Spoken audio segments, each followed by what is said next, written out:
এ যেন দিনে দুপুরে ডাকাতি। ফুটবল মাঠে বুক ফুলিয়ে বেলজিয়ামের সাথে কেমন দুর্নীতি করে বসলেন রেফারি। ডি বক্সের ভেতর স্পষ্ট হ্যান্ডবল হওয়া সত্ত্বেও রেফারি পেনাল্টির বাঁশি বাজালেন না, আর তাতেই ক্ষোভে ফেটে পড়লেন বেলজিয়ামের ফুটবলাররা। মাঠে তখন টান টান উত্তেজনা। ঠিক কী ঘটেছিল ম্যাচের সেই নাটকীয় মুহূর্তে? প্রিয় দর্শক, প্রথমার্ধের খেলা শেষে যখন ম্যাচের স্কোর লাইন 1-1 গোলে সমতায়, ঠিক তখনই দ্বিতীয়ার্ধে মাঠে নামে দুই দল।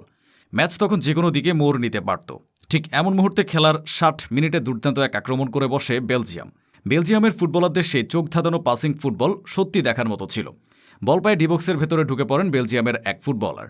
ঠিক তখনই ডিফেন্স করতে আসা স্পেনের এক ফুটবলারের গায়ে গিয়ে বলটি লাগে।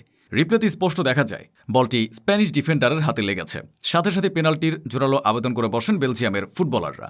কিন্তু সবাইকে অবাক করে দিয়ে রেফারি সেই আবেদনে পাত্তাই দিলেন না। স্পষ্ট হ্যান্ডবল হওয়া সত্ত্বেও পেনাল্টি না দিয়ে খেলা চালিয়ে যাওয়ার নির্দেশ দেন তিনি। মুহূর্তের মধ্যে পুরো বেলজিয়াম শিবিরে নেমে আসে চরম হতাশা আর ক্ষোভ। রেফারির এমন অন্ধ সিদ্ধান্তের পর রেগে গিয়ে বেলজিয়ামের খেলোয়াড়েরা মাঠে মেজাজ হারিয়ে বসেন। রেফারির সাথে তাদের উত্তপ্ত বাক্য বিনিময় পুরো ফুটবল বিশ্বকে নাড়িয়ে দিয়েছে। রেফারির এমন সিদ্ধান্তকে কি শুধুই ভুল বলবেন, নাকি এর পেছনে লুকিয়ে আছে অন্য কোনো গল্প?